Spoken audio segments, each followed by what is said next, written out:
Reflexão da liturgia da palavra do segundo domingo da quaresma. Nesse segundo domingo da quaresma temos, para nossa reflexão, o tema da transfiguração do Senhor e seus desdobramentos em nossa vida. Nesse processo de conversão quaresmal, os textos bíblicos nos levam a pensar nas coisas e situações que carecem de mudança, pois mudança é conversão, e conversão tem algo a ver com transfiguração. Transfiguração não é simplesmente mudança de figura, mas revelação da essência do que somos. Jesus, no alto do monte, diante de 3 de seus discípulos, muda de figura, de imagem, passando do humano para o divino, revelando assim o Filho amado de Deus, de modo que eles conhecessem esse Jesus, Filho de Deus, que talvez ainda fosse totalmente desconhecido. Quando nós nos convertemos, transfiguramos o humano que há em nós e revelamos nossa parcela divina, parcela do ser criado à imagem e semelhança de Deus, ou seja, o que há de bom em nós. É esse lado bom de filhos de Deus que devemos trabalhar mais nessa quaresma para que aconteçam em nós mudanças significativas e que essas mudanças nos possibilitem fazer mudanças no mundo, nas estruturas injustas e desumanas. Para que isso ocorra, nós precisamos ser fiéis à aliança que Deus fez conosco, ou seja, devemos ser fiéis ao compromisso que assumimos com Deus através do nosso batismo e demais sacramentos, sobretudo o sacramento da comunhão, pois quando comungamos, renovamos essa aliança, esse pacto com Deus e assumimos um compromisso com Ele e com a sua igreja. Assim, a primeira leitura do livro do Gênesis trata da aliança que Deus fez com Abraão. Deus prometeu a Abraão que, se ele acreditasse, teria terra e descendência tão numerosa quanto as estrelas do céu. Essa era uma promessa que carecia de muita fé para acreditar, porque Abraão já tinha idade avançada e geralmente depois de certa idade já não se tem tantos planos na vida, sobretudo planos de conquistar terras e de ter muitos filhos. Porém, Abraão acreditou e isso lhe foi creditado como justiça, ou seja, Deus viu que Abraão tinha muita fé. Por essa razão, Abraão ficou conhecido como o pai da fé. A fé é algo fundamental na nossa vida. Sem fé, não temos sonhos, não temos projetos e, mesmo os tendo, não se vai muito longe, porque a fé é o combustível de nossas ações. Quem tem fé não desanima, não desiste, segue adiante, porque sabe que Deus não decepcionará. Na travessia desse deserto quaresmal e nos desertos de nossa vida, carecemos de fé para conseguir atravessá-los. Abraão teve fé e se lançou no desconhecido, depois que Deus fez uma aliança com ele. Deus se revelou para Abraão como o Deus da libertação, o Deus que o fez sair de Ur, dos caldeus, para lhe dar aquela terra como herança. Abraão também teve momentos de dúvidas, de incertezas, mas isso não abalou a sua fé.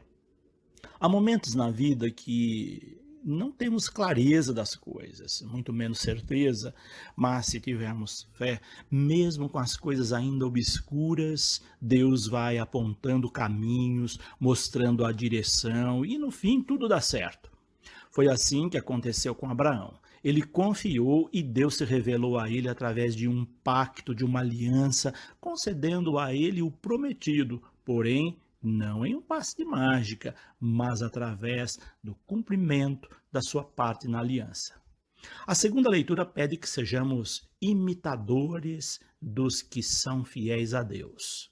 Sejamos, portanto, os imitadores de Abraão, cultivando uma fé inabalável. Sejamos imitadores dos apóstolos que souberam ser fiéis a Deus e levaram adiante o testemunho de Jesus Cristo, pregando e vivendo sua palavra.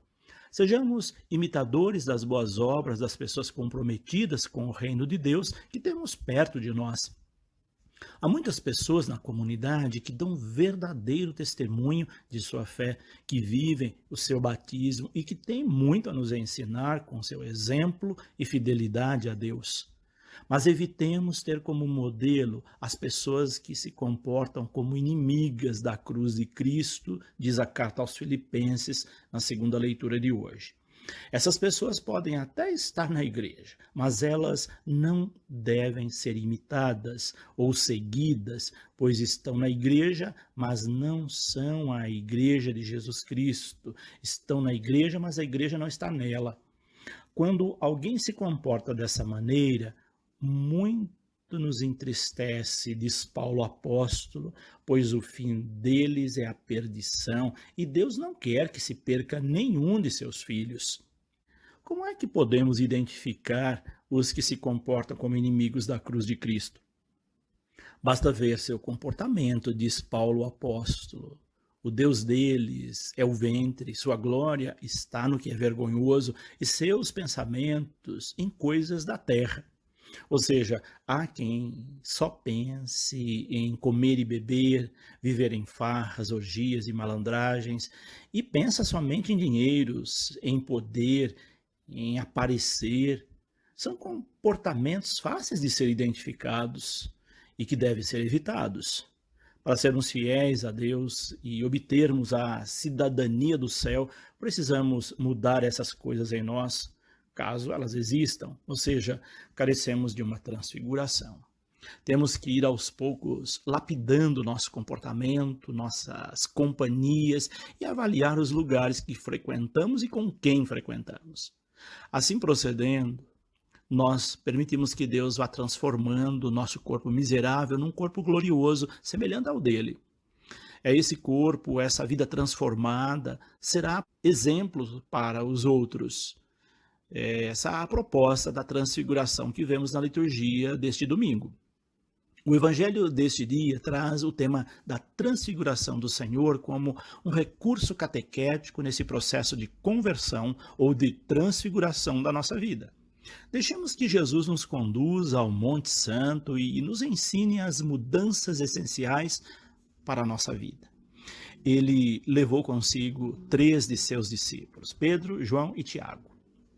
Sintamos como se fôssemos um desses discípulos escolhidos. Sintamos também como se estivéssemos hoje no Monte Tabor. Esses 3 discípulos foram escolhidos porque talvez fossem os que mais precisavam. Talvez eles ainda não tivessem clareza de quem era Jesus e qual a sua missão, pois eles tiveram comportamentos que revelaram certo desconhecimento de Jesus. Pedro mostrou que não tinha entendido muito bem a proposta de Jesus em vários momentos. Um deles foi quando não queria que Jesus lavasse seus pés e depois queria que ele lavasse seu corpo todo. Outro momento foi quando ele quis desviar Jesus do projeto do Pai, não permitindo que ele sofresse. Jesus o havia repreendido, dizendo que ele não pensava as coisas de Deus, mas as coisas deste mundo, dos homens. Foi então que Jesus o chamou de Satanás e pediu que ele se afastasse. Houve também o episódio da negação, entre outros. Assim, Pedro precisava ver a transfiguração de Jesus para entender o seu projeto, sua missão e quem ele era realmente. Tiago e João são os filhos de Zebedeu, aqueles que haviam pedido a Jesus um lugar de destaque à sua direita e à sua esquerda quando ele estivesse na glória. Esses também não tinham entendido muito bem a proposta de Jesus e o seguiam pensando em obter glórias, honras, privilégios, lugar de destaque. São elementos comprobatórios de que eles não tinham uma real compreensão de quem era Jesus e, portanto, precisavam presenciar a sua transfiguração. A transfiguração de Jesus seria, portanto, a transfiguração da mentalidade desses discípulos e de todos que esses representavam. Essas são suposições que podem justificar o motivo de Jesus os ter levado para o alto do monte e ali se transfigurar diante deles. Creio que muitos de nós precisamos também ver Jesus transfigurado para poder transfigurar a nossa vida, pois há ainda tanto a ser mudado em nós. A Quaresma é um tempo muito curto para fazer tantas mudanças, mas ela deve ser vista como o Monte Tabor, ou seja, um tempo e um espaço para mudanças. Fomos trazidos por Jesus até aqui para que pudéssemos conhecê-lo melhor e assim mudar o nosso relacionamento com ele e com os nossos irmãos. Foi por isso que Jesus levou esses 3 discípulos até lá. Está evidente que no número 3 há um significado teológico, simbólico, que se refere à Páscoa. Na primeira leitura, esse número aparece também 3 vezes durante o ritual da aliança entre Deus e Abraão. Novilha de 3 anos, cabra de 3 anos, cordeiro de 3 anos. No evangelho de hoje, Pedro, um dos 3, queria fazer 3 tendas. Jesus ressuscitou no 3º dia e durante os 3 dias que antecederam sua ressurreição, ele esteve nas sombras da morte, havia descido à mansão dos mortos. Enfim, há uma simbologia pascal, não apenas no fato de Jesus ter levado 3 discípulos para o Monte da Transfiguração, mas na própria transfiguração do Senhor, vista como uma prévia da Páscoa, mas isso é assunto para outro momento. O que importa aqui é o que a transfiguração representou na vida desses discípulos e na nossa. A mudança no rosto de Jesus se dá no momento em que ele reza. Jesus mostra com isso que a oração faz mudança na nossa vida. Sem uma vida de oração, não é possível ter contato com Deus e transfigurar a vida. Há muitas formas de rezar, mas é preciso rezar. A oração leva à conversão, à mudança de vida. Temos muitos exemplos disso na vida dos santos. Jesus mostra com a sua transfiguração que a transformação exterior é um reflexo da transformação interior. Seu rosto mudou de aparência e sua roupa ficou muito branca e brilhante. Quando fazemos mudanças interiores em nós, elas se refletem no nosso exterior, pois nossos atos revelam quem somos nós. Não adianta dizer que mudamos se nossa prática continua a mesma. Jesus está presente na cena da transfiguração, Moisés e Elias, que representam as leis e os profetas que profetizaram sobre ele, confirmando assim a realização das promessas de Deus vista no Antigo Testamento. Durante esse diálogo, os 3 discípulos dormiam profundamente. Isso nos mostra que precisamos estar atentos para não dormir nos momentos em que Deus se manifesta no meio de nós. Por exemplo, de nada adianta ir à missa e na hora da liturgia da palavra, da homilia, dormir, se distrair e ficar com o pensamento longe, sem perceber que naquele momento é Deus que fala conosco. Precisamos acordar nesse e em todos os momentos e ver a glória de Deus que se manifesta entre nós, como os discípulos acordaram e viram. Eles estavam dormindo profundamente, mas ao acordar, perceberam a glória de Deus presente no Cristo transfigurado e ali, junto deles, numa imagem dantes nunca vista. Dormir aqui lembra quando Deus fez com que Adão dormisse um sono profundo para extrair dele a costela com que criaria Eva, a sua companheira, que se tornaria carne de sua carne e osso de seus ossos. Há nesse texto um paralelismo com a criação do ser humano. A transfiguração é uma espécie de criação dos discípulos e de cada um de nós para que eles e nós assumissem de fato a missão. Com a transfiguração do Senhor, nós também somos transfigurados, recriados, e isso tem uma importância teológica muito grande na vida da igreja e na nossa missão.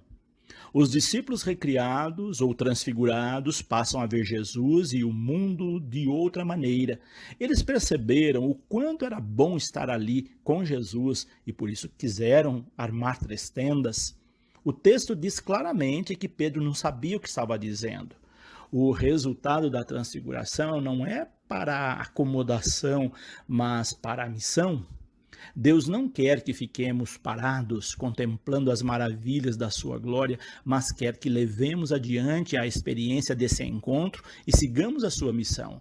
Por isso, Pedro ainda não tinha terminado de falar e Deus interferiu, envolvendo-os numa densa nuvem. E dessa nuvem saiu uma voz dizendo: "Este é meu filho amado, o escolhido, escutem o que ele diz." Aqui encontramos uma das explicações da transfiguração. É preciso reconhecer que Jesus é verdadeiramente o Filho amado de Deus e escutar o que ele diz, ou seja, é preciso obedecer aos seus ensinamentos. Não há outro caminho para se chegar ao Pai. Abraão ouviu a voz de Deus e obedeceu, conseguindo a realização de suas promessas. Paulo apóstolo, na carta aos Filipenses, pede que sejamos fiéis a Jesus. E a voz de Deus durante a transfiguração no evangelho de hoje pede que não tenhamos dúvida de que Jesus é o Filho amado e que ouçamos o que ele diz. Assim sendo, a liturgia de hoje enfatiza a necessidade que temos de reconhecer Jesus como Filho de Deus e de obedecer aos seus ensinamentos. Somente assim vamos demonstrar que verdadeiramente tivemos nossa transfiguração. Deus abençoe a todos. Padre José Carlos Pereira.